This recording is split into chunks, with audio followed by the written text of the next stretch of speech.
Okay, friends, here we are.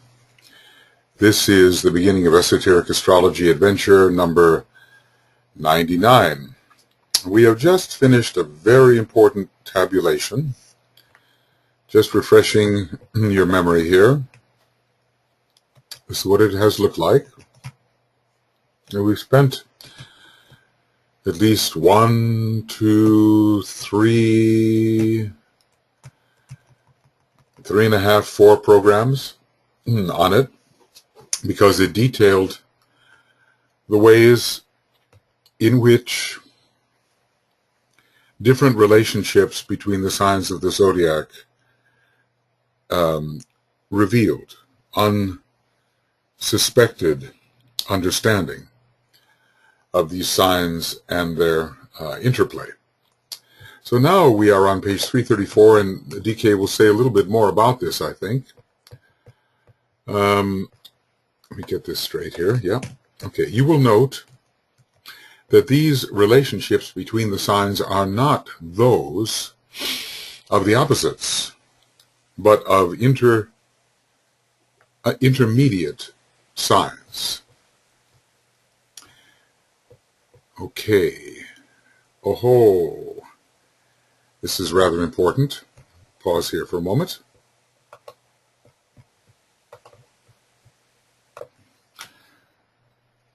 So now we can go on. That was just a little loss of connectivity.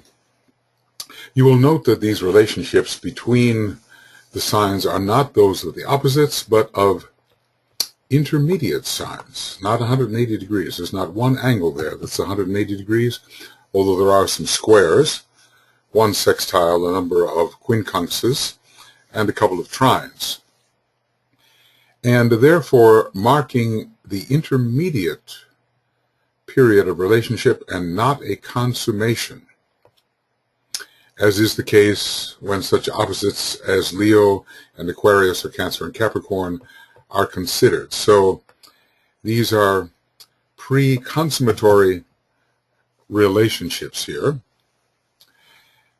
These relationships, it will be found, create quite definite geometrical forms, just as the crosses. And I've been talking about the 150-degree angles, 60, 120, 90, and so forth. Let's see. I think there's even one semi-sextile between Cancer and Leo. So a semi-sextile, a sextile, the square, the trine, yes, and the inconjunct. These are, all of them, the conventional aspects as found between the actual opposition. So they create definite geometrical forms, just as the crosses formed between the opposites create the crosses in the heavens. And he's saying here, I commend this to your consideration. Perhaps the meaning of division by 12 for the semi-sextile, division by 6 for the sextile, division by 4 for the square, division by 3 for the trine, on the way up to division by 2, which is the consummatory opposition. The above tabulation gives you a new and inner relation of the signs to each other, and one which only becomes definitely active and effective after initiation. But now, what does he mean by initiation? It seems to me that by what is said, we're not speaking of the third initiation. When he says that, for instance, Aquarius releases Virgo from her load, well, perhaps eventually. Cancer visions life in Leo, that's not the third degree. Gemini moves towards Libra, that's not the third degree. So by initiation, in general here, we probably mean the first initiation, or once the initiatory process has begun at the first degree.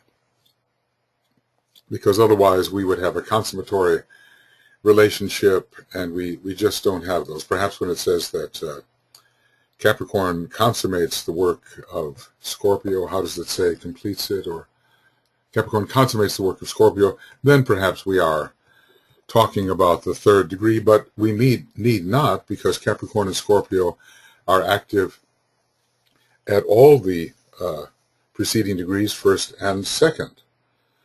So there can be lesser ways in which the summation found in Capricorn consummates the testing, trial, preparatory battles, and so forth that are prepared and offered in Scorpio.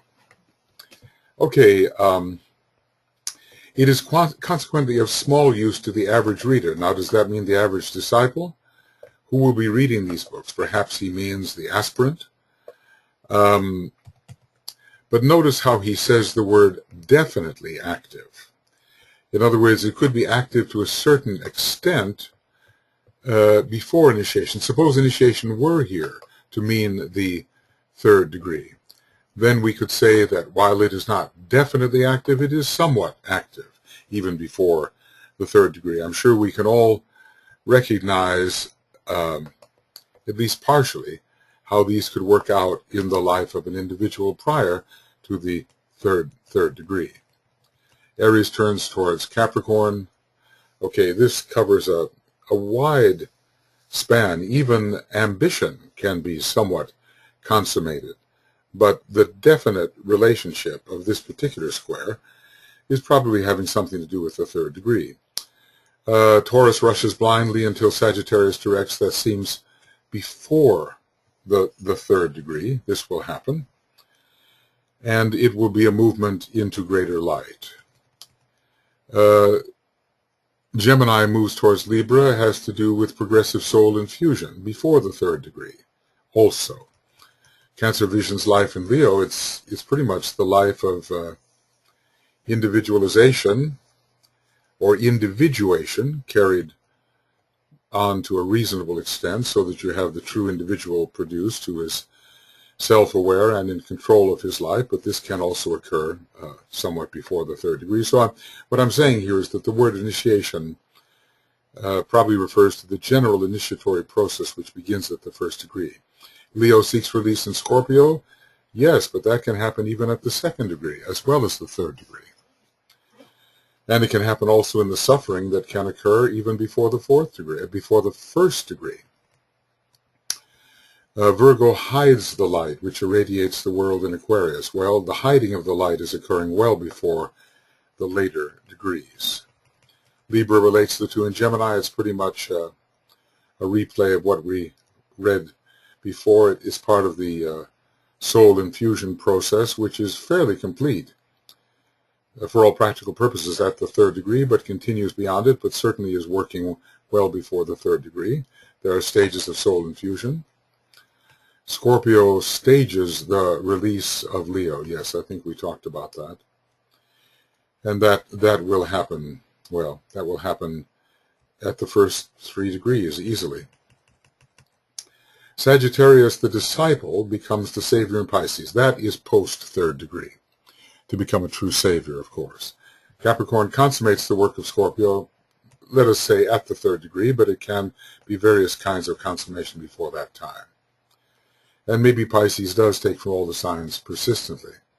Aquarius releases Virgo from her load, yes, as we approach the third degree. So there's no great consistency here. We cannot say that this statement about being definitely effective after initiation means the third degree. It can mean the third degree, or in some cases earlier. It is consequently of small use to the average reader, presumably not the dedicated disciplic reader, but the average reader. At this time, though it opens up nevertheless new astrological contacts and influences, most of which are established through ray influences and which require a grasp of individual evolutionary status for correct interpretation.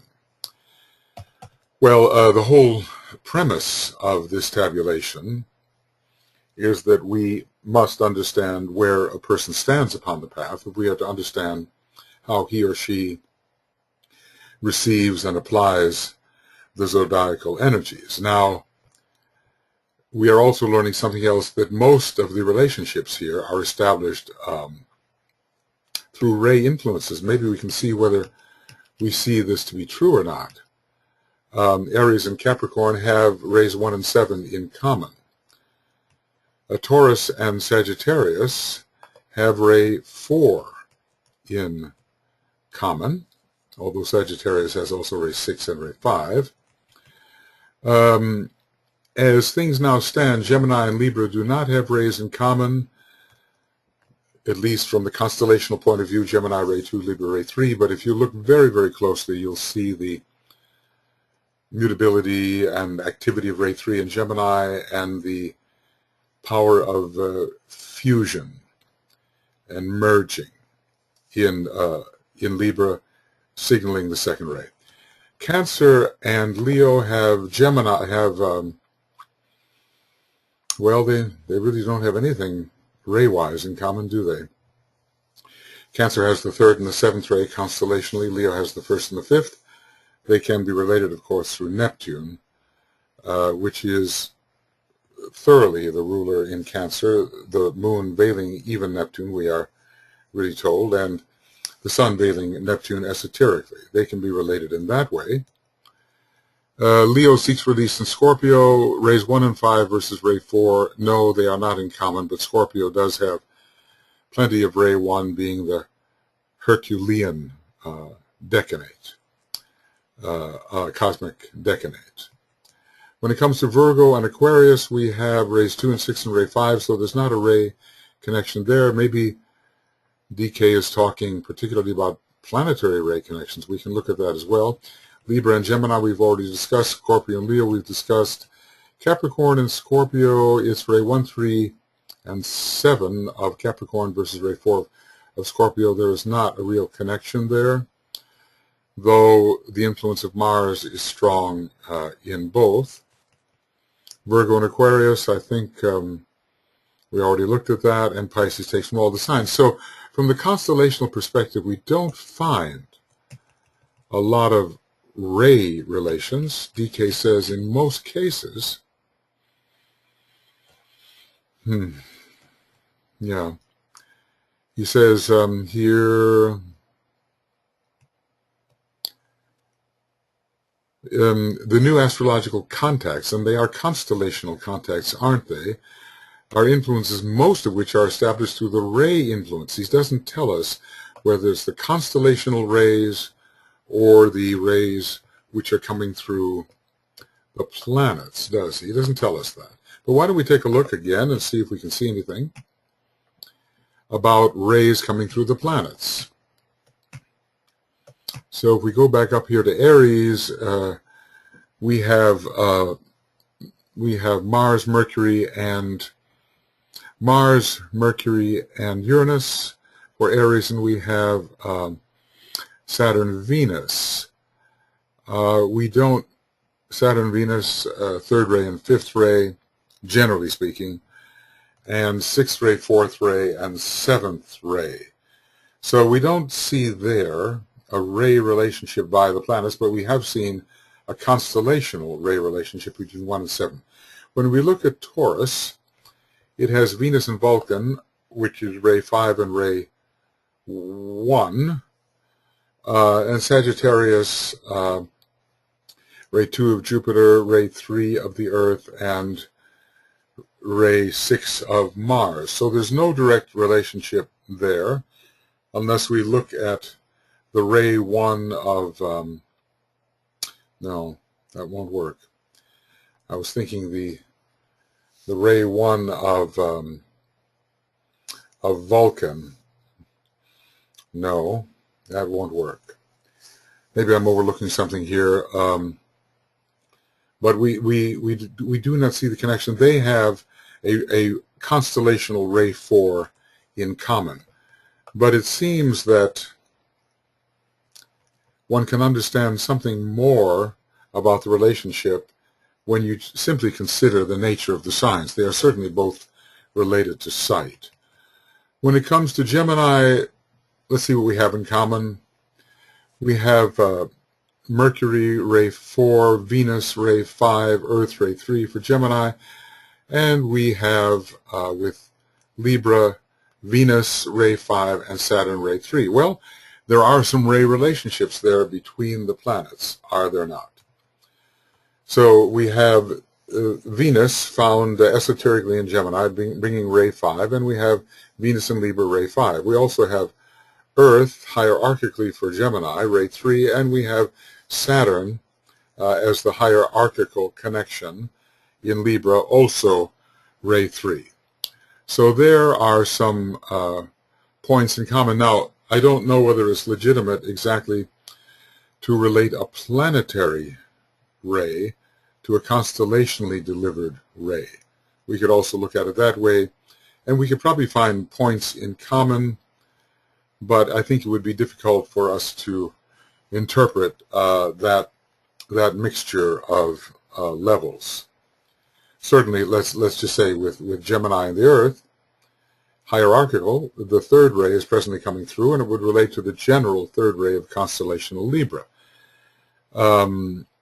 One could do that, of course. And is there anything else in Libra? No, it has no ray 2 or ray 4 to relate back to Gemini. All right, let's go on here. With Cancer, we definitely have Neptune involved, and there's a ray 6 there from the soul level for Cancer. And Sun veiling Neptune in Leo, that's also a ray 6. Nothing else, I think. We could say, okay, the Sun veils Uranus in Leo, so that's ray 7, and it could be brought back to the constellational ray 7 of Cancer. But like I say, those are perhaps fairly tenuous relations, and we have no way to really confirm them.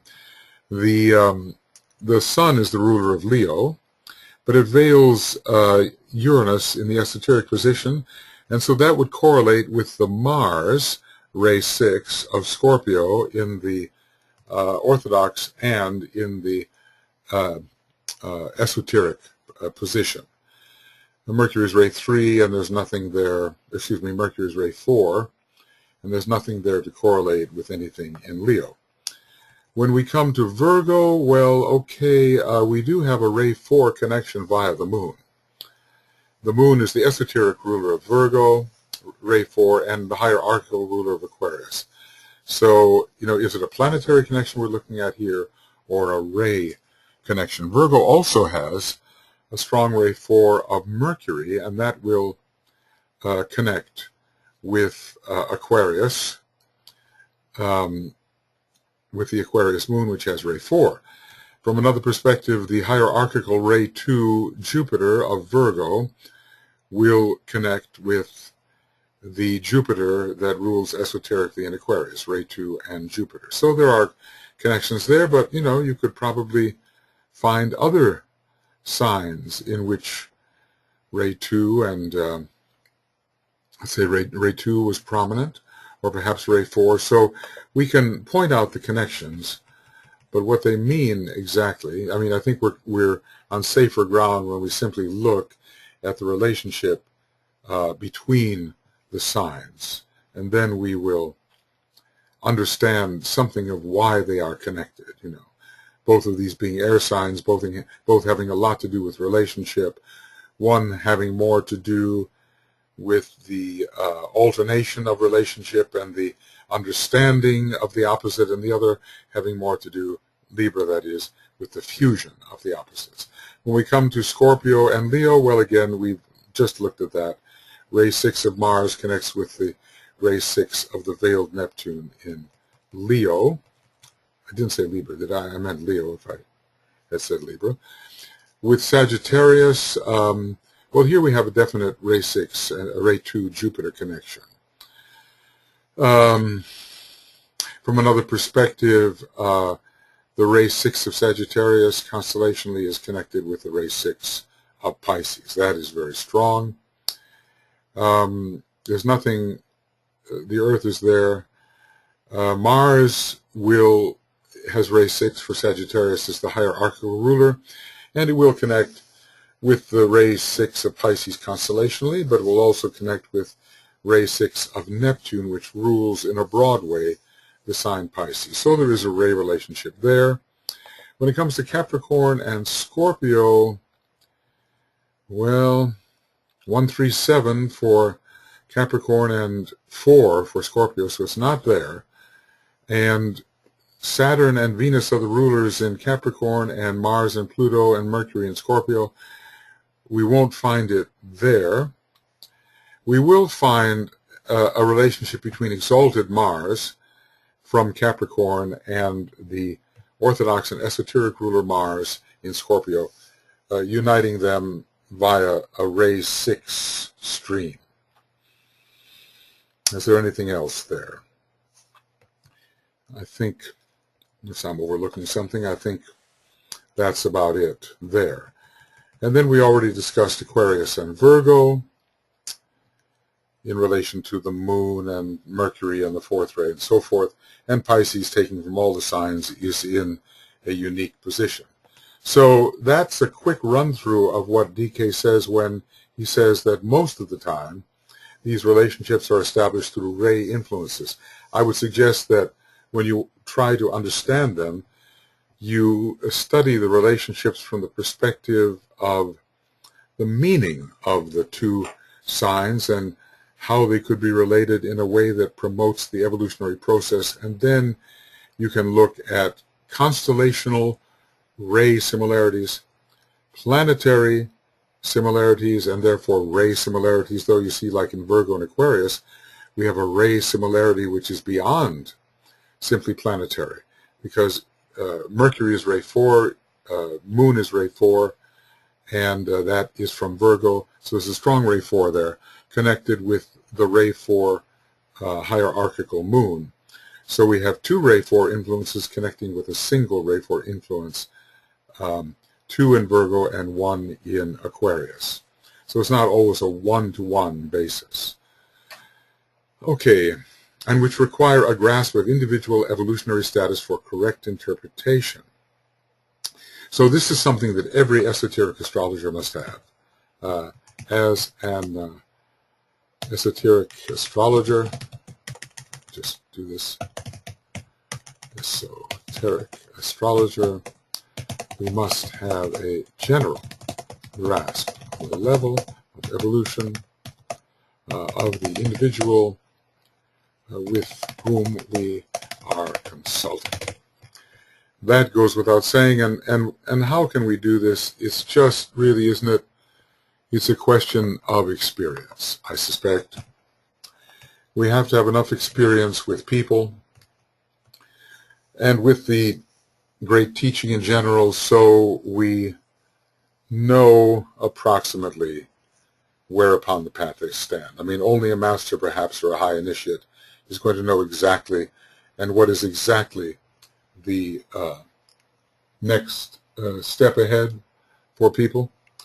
But we can know something of it. We may be incorrect, but we may have a working hypothesis at least.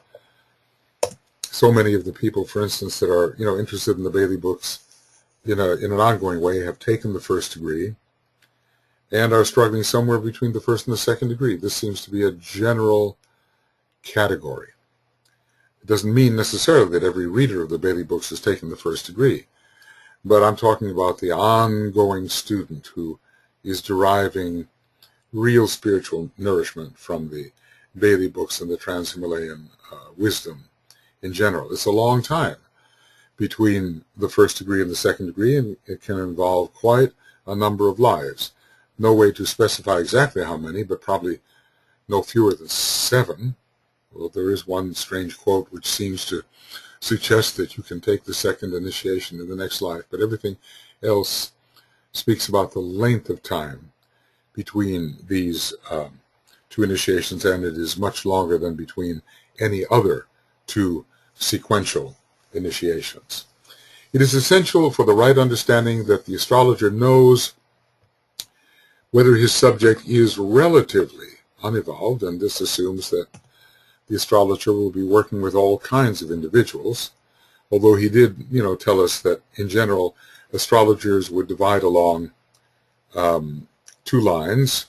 One type that tend to work more with the planetary horoscope, or when I say that, I mean the horoscope which involves the planets and the personality and so forth, and the other tending to work more with those in whom the soul is beginning to express itself and who are on the reversing or reversed wheel.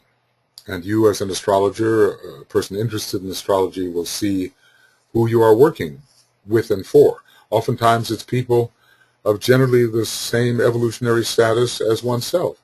One works with one's friends and those one attracts. If you're a teacher, maybe you will have some who have not yet accomplished what you have accomplished, but you still have to decide whether, they are relatively unevolved or actually on the reversed wheel, or are somehow reversing the wheel, or, going backwards, aren't even concerned with reversing the wheel because the life of the personality is quite enough for them.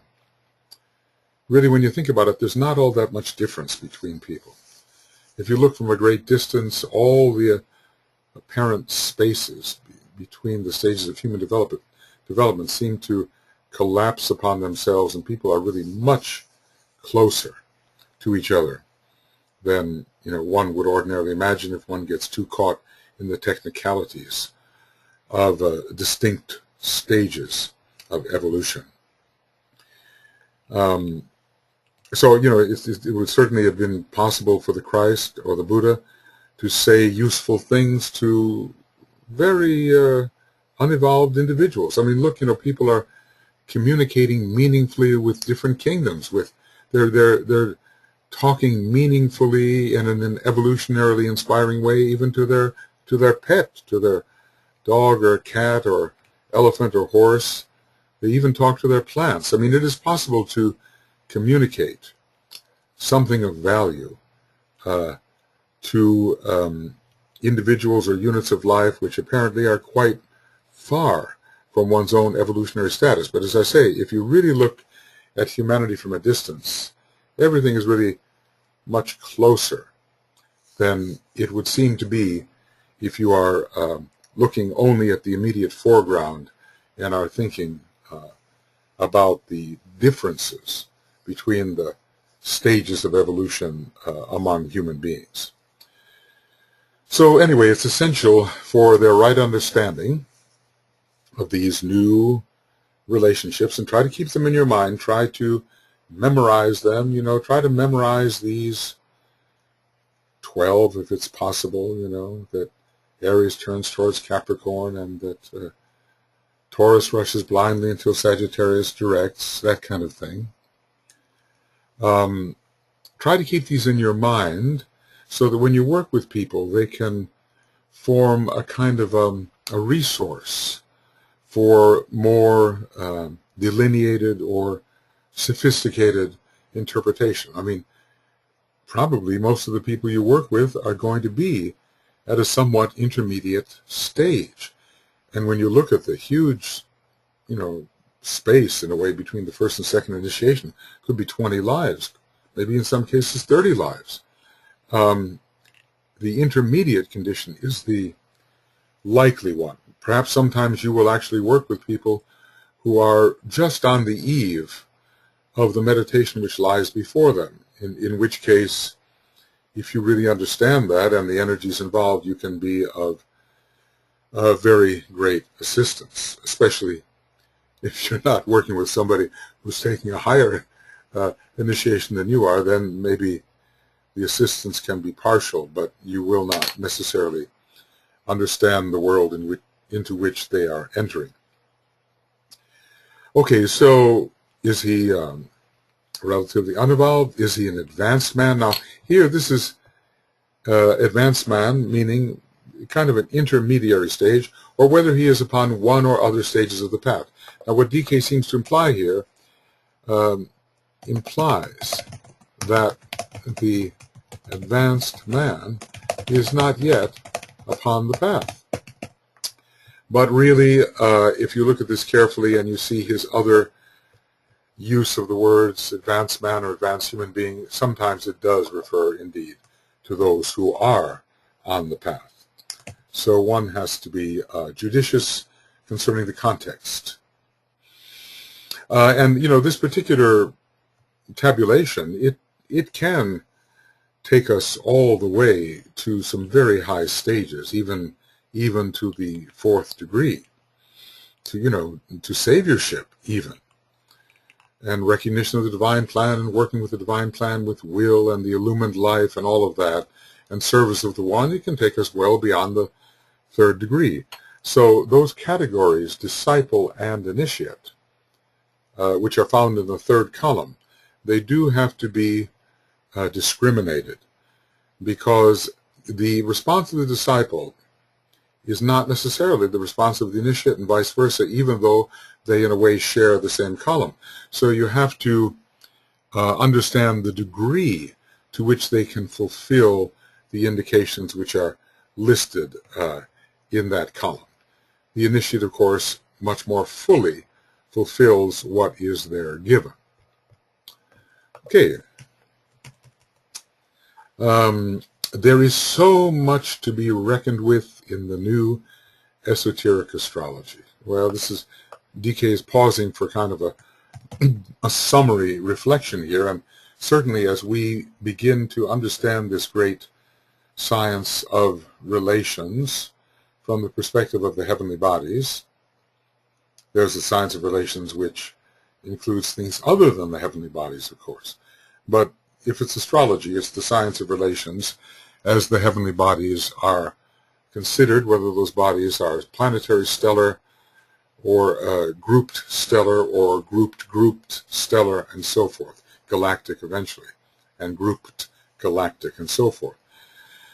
But, it's overwhelming, really. You start to think about it, and you say, how can I grasp all this? Well, at first we cannot, and eventually, as we persistently study, we can grasp more and more, maybe even grasp much of what is implied in this book, and it will just be the beginning, of course. He could not give us all.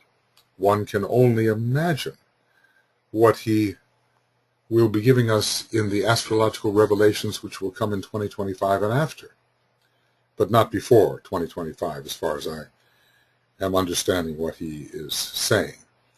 What someone like myself is doing here is simply correlating and explaining and elaborating upon what has been given. Sometimes it may point in the direction of what will be given, but it is not a confirmation of what will be given. But if one begins to imagine what might be given, it's really astonishing, and it will help bring us closer to a true science of living, using our astrological knowledge, and along with that necessarily our ray knowledge. People need not perhaps blunder through their lives quite so blindly as is presently the case, seeing themselves through a glass darkly. There will be a much clearer understanding of who we really are, and perhaps it will even reflect upon our previous incarnations and our progress to this point. So, repeating this, there is so much to be reckoned with in the new esoteric astrology. Prediction, yes, because the science of prediction is part of that new astrology. Interpretation from the standpoint of both personality and soul, because he's given us that, has he not? And we still don't really have the horoscope of the soul. We have the horoscope of soul influences within the personality horoscope. That's what we have. Character indications, as well as a close study of the law of rebirth, as it can be arrived at through an understanding of the influences of Cancer, namely the 3rd and 7th rays which lead to outer manifestation, and the great yearning or desire for manifestation for service purposes coming in under Neptune. So I'm going to actually underline this and probably enlarge it a bit here, because it is so important, what is included in the new esoteric astrology. Prediction, yes. A prediction of the kinds of energies which will be available at specific times for the wise use of the individual and the group and the nation. But it will not necessarily tell us what the outcome will be. It will only tell us about the relative ease or difficulty of using those energies. Interpretation of both the clockwise life of the personality and the counterclockwise life of the soul, and the tendencies in both directions, and the kinds of harmonizations and conflicts in which they may be involved. Character indications: what are the patterns of the way we express energy? What is the structure of our psyche and of our behavior? In this modern astrology, even not the esoteric type, deals a lot with cliched character indications, as well as a close study of the law of rebirth. And, we will have understanding about how the rising sign might even appear 9 times in 9 consecutive lives. I think I have that number right, or is it 7? It's either 7 or 9. And how perhaps different degrees of the rising sign will work out in different types of horoscopes, and where the moon's nodes and the position of the moon may indicate past experience, and also perhaps some 12th house indicators concerning the past.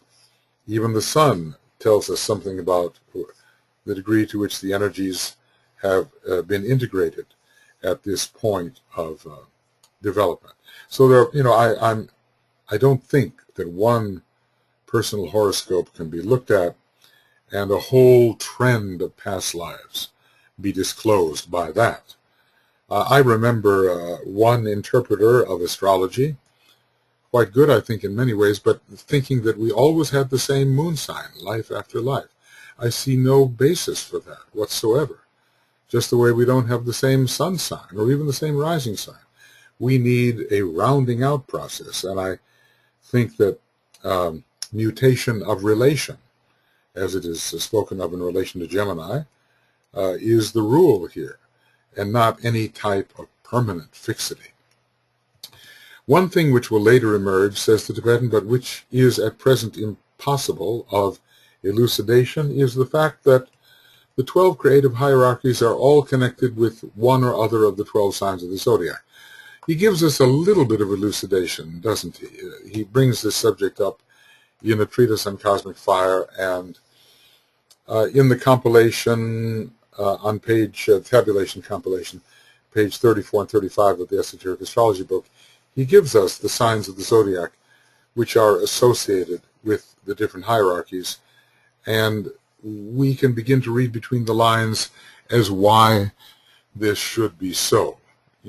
With every one of the creative hierarchies, and I think I've gone through this, why should it be that humanity is a Scorpio hierarchy? Well, this 4th kingdom, ruled by the 4th ray, is a warring kingdom, and is eventually supposed to work out harmony through conflict, and the 4th ray comes mostly through Scorpio at this time, and will give us our conflicted situations from which harmony can be induced, how we have to overcome the death of consciousness and rise up into the light of day. There are many reasons that we can look at the association of the signs with the different type of hierarchies. Capricorn associated with the hierarchy of solar angels. The 5th is another one. The solar angels committed to the upliftment and supervised initiation of mankind, and Capricorn being the sign of initiation, and also the sign which rules various early forms, such as the crocodile, which the inverted 5-pointed star, in a way the opposite of Venus, symbolizes.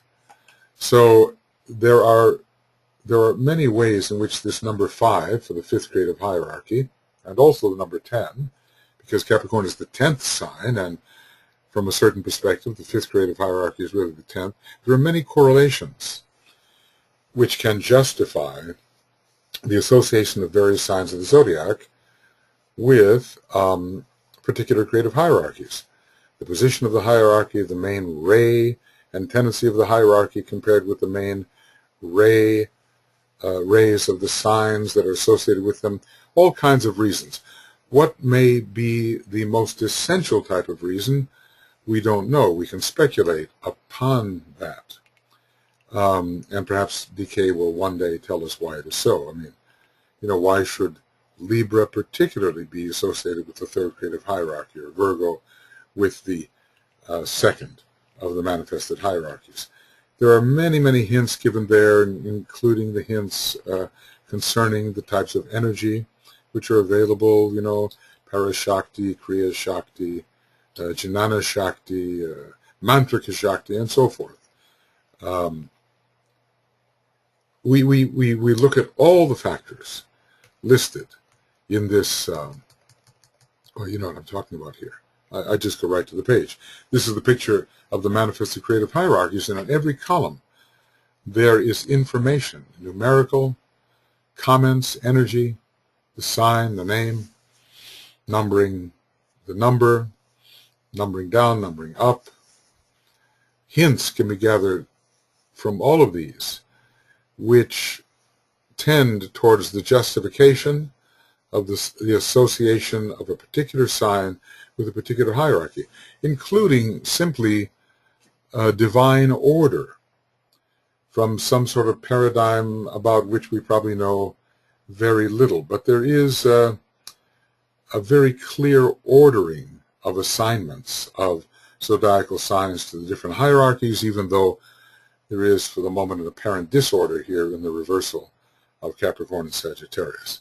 So DK is basically telling us he can't tell us too much about this. He cannot really elucidate this with total clarity, though maybe in his next work he will be able to do that if the consciousness of humanity and its intelligence rises to a sufficient degree. It's the fact that the 12 creative hierarchies are all connected with one or other of the 12 signs of the zodiac, and these all definitely affect the human family and the unit in that family too. So what we're talking about is the effect of the creative hierarchies upon the human family and human unit. That's what we're talking about. And we are definitely interested in these matters. The Tibetan is said to be a great expert on the creative hierarchies, on the planetary and zodiacal energies, and so forth. And in what he has given us, we have a fascinating matrix of interrelationships. Remember, it's the light of interplay that is the light of the constellation Gemini, which the Tibetan, as the messenger, one of the chief messengers of the hierarchy, must be closely associated with. The Tibetan associated with Gemini, and interestingly enough, so many prominent in the Bailey work being associated with Gemini, namely Alice Bailey's Sun in Gemini, Foster Bailey, Gemini Rising, Mary Bailey, Sun in Gemini. There's something about that Gemini energy and what the Tibetan has given forth, and even his teacher, Master K.H., I do believe, is the Sun in Gemini, according to some papers that have been now given out, and which the Tibetan wrote for what was called at the time the disciples' degree. Okay, a close study of the relations indicated in this new tabulation, now almost 80 years old, right? Takes a while to assimilate things, doesn't it? Now indicated in this new tabulation, and a study also of the hierarchies and the signs will cause a drastic revolution in modern astrology, and one of the most basic importance. Well, we really need this revolution. There are some people in the astrological field who, now widening their horizons, have begun to be interested in esoteric astrology and in the new hypotheses of esoteric astrology, but unless they also study the evolution of the soul through the personality and the evolution of the soul on its own level, they won't have the proper field to apply, to which to apply this new astrology. We can't just study esoteric astrology and apply it only to the personality level, can we? Although I'm sure there are many people who kind of do that. No, we have to have a really good understanding of the constitution of the human being and the way the different parts of that constitution evolve at different times and in relation to each other, and then we will be able to apply the new esoteric astrology in a meaningful and evolutionarily significant manner. So let's also learn the ageless wisdom while we are learning the new astrology. It's the only way it will really work. More than this I cannot here indicate, and more will not be possible until the present astrologers have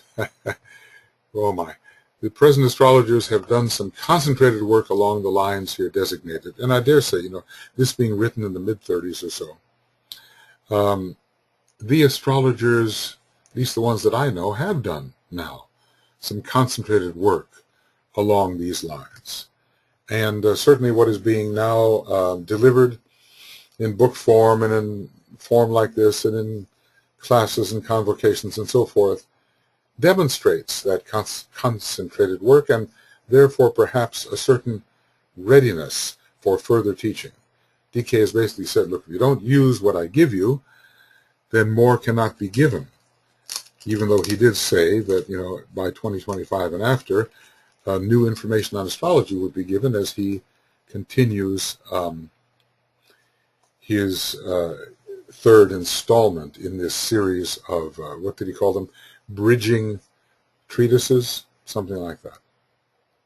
So maybe he assumed that we would have done the concentrated work necessary by the time 2025 occurred, and hopefully we have.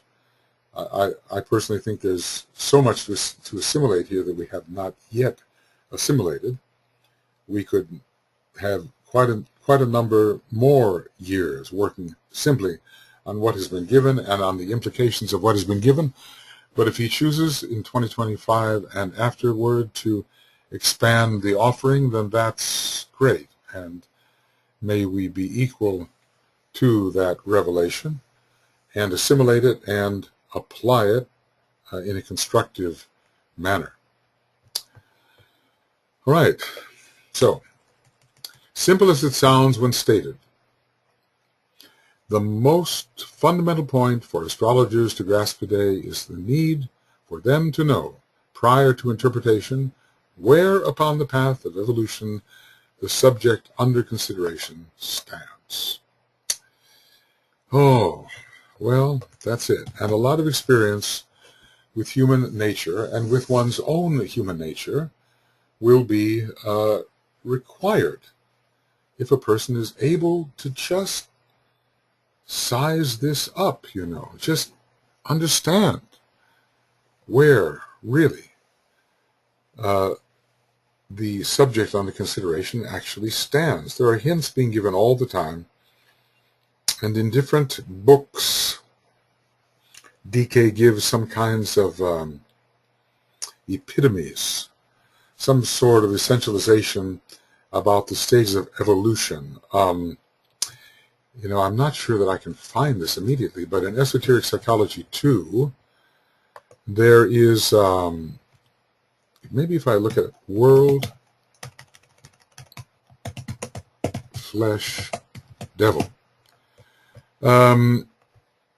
Right here, yeah, well, I turned right to it. Lucky day.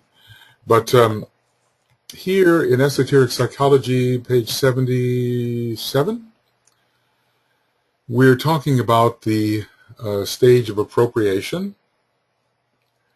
And we're talking about heading in two directions. One rather involutionary, the other evolutionary. We have 33 phases. 33, of course, is interesting because it tells us something about the number of achievement. The Christ, Master Jesus, is said to have lived to be 33 years old, and 33 has important significance in relation to the vertebrae, and it has significance in terms of release, of completing a necessary process. Here we have up to number 16, the developing personality, which is really somewhat involutionary. It's not yet spiritual. And it ends with the world, the flesh, and the devil. And then we move on to the side of soul expression, which is governed by detachment. And the following phrases and sentences will give an idea. And it is progressive, you see. It is progressive. And goes on until we reach the stage of liberation, reality, formlessness, and God.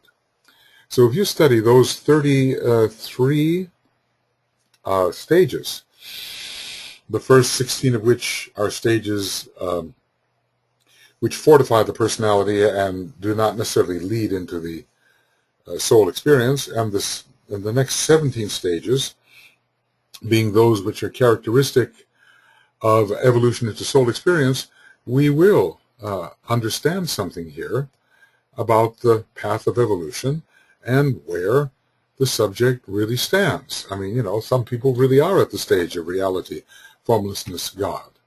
But others are waking up, the return of the prodigal son to the father's home.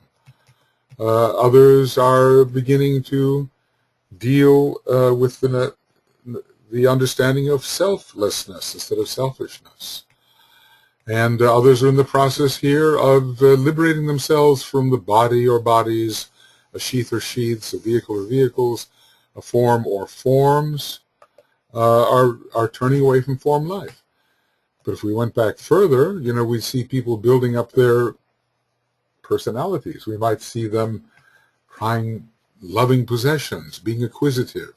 We might see them entering the phase of riotous living on the part of the prodigal son. And or we might see them directing their personality forward selfishly through ambition here, point 12. Their attachment growing, a stage in which they apply deliberate selfishness, and they become very much of the kingdom of the earth, and finally are very much externalizations or representations of the world, the flesh, and the devil. You know how it is when you're using the Alice Bailey CD-ROM. If you have at least the slightest memory of a couple of words that occurred in the section that you want to reference, you put those words in, and hopefully it will lead you where you want to go. So given these 33 phases, they're not necessarily perfectly sequential or understandably sequential, but given them, we should be able to somewhat tell where our subject, our astrological client, may be working.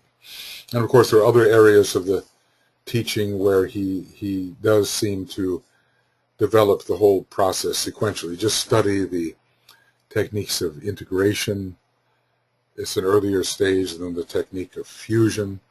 You'll get some idea of where the aspirant disciple is working. Or study the unfoldment of the 9 first petals of the egoic lotus, and each one of those tells us something very specific about a stage of evolution, so that if you gather where the individual is focused within the petals, you can relate it to these 16 stages. Or you can, I think there are 8 stages of adaptation. I think here in Esoteric Psychology, let's look here around page 206, or, yeah, right in there.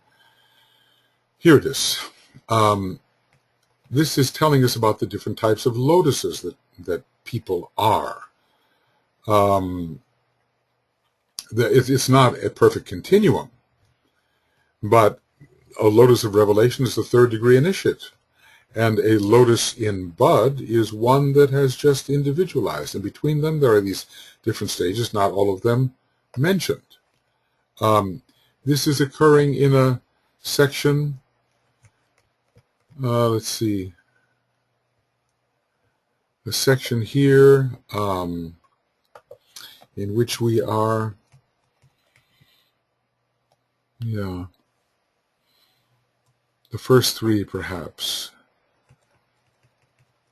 Okay, here it is. Under point 6 on page 203. What is before point 6 is also important, but here in point 6, we are given 10 different types of souls, all the way from those who live, they're walking the earth, they have vitality, but their consciousness is asleep, and these are dormant human beings. And this goes all the way up to the souls who have achieved release from all limitations of the form nature, the masters of the wisdom. Here are 10 phases out from page 203 to 208, where if you wonder where your client may be focused, consult these 10 phases. They're also given somewhere here 8 stages of adaptation. Stages. Let's see if I get lucky here. Well, no, I'm not so lucky at this time. But there are those. You can find the 8 stages of adaptation, and it's not right here. Let's see. If I would only remember. I think maybe 360 something of Esoteric Psychology 1. I don't know. We'll see if we can make just a little attempt here. No. This is Esoteric Psychology 1, and let's just see if we can get anywhere near there. Maybe not, but if you look for the stages of adaptation, you will find a similar list to the stages of soul unfoldment, and it will enrich the list of stages through which humanity passes. So the early 200s, around 203, 204 of Esoteric Psychology 2, and I think the stages of adaptation are in Esoteric Psychology 1. I still am a little persistent. Now there's going to be a lot of words adaptation, but let's just see. 2, 3, 4, 5. Aha! I became lucky. It was not 360. It was page 322. So these are the stages of adaptation through which the individual passes, all the way from number 1, the unconscious adaptation to his environment of the man who is pretty much the unintelligent animal, all the way through stage 8. This scale of adaptation is that of the higher initiates, the perfected elder brothers, and the great companions. There it is, okay, page 323.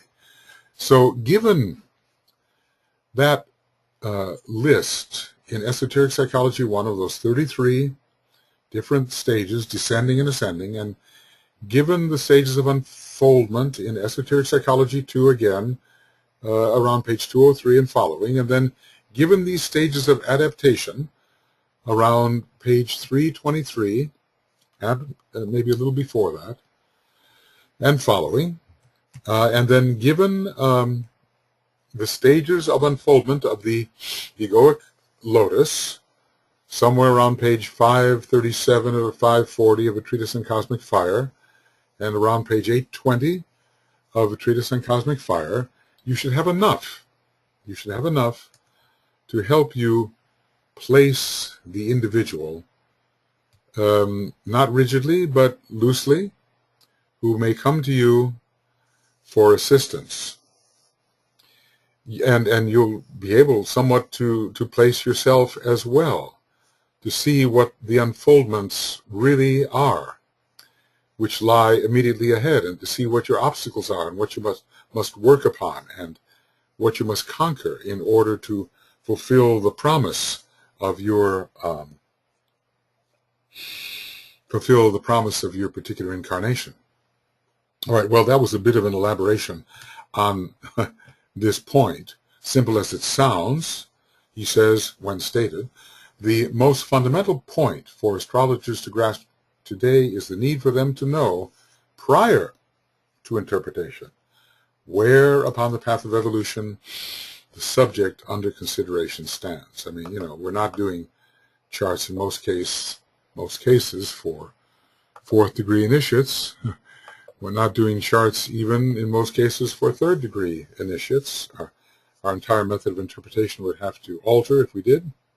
But before that point, we are liable to meet all kinds of people, including people who have not yet really stepped upon the path and are more on the path of probation and aspiration. And of course, we will also meet many concentrated, fairly selfish, assertive personalities who are living through those 3, 7, or 11 lives where their personality prowess, considered in a quite individualistic sense, is the main thing for them.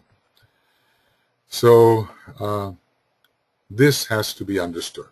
Okay, well, I've gone on a bit here, and what I'm going to do is to say that this is the end of Esoteric Astrology Adventure 99A. Whoops, no. How about that? A, and it's page what? 335. Didn't make a whole lot of progress there, in a way. Page 335. Okay, good. Now, so, beginning, Esoteric Astrology Adventure 99, B, page 335. And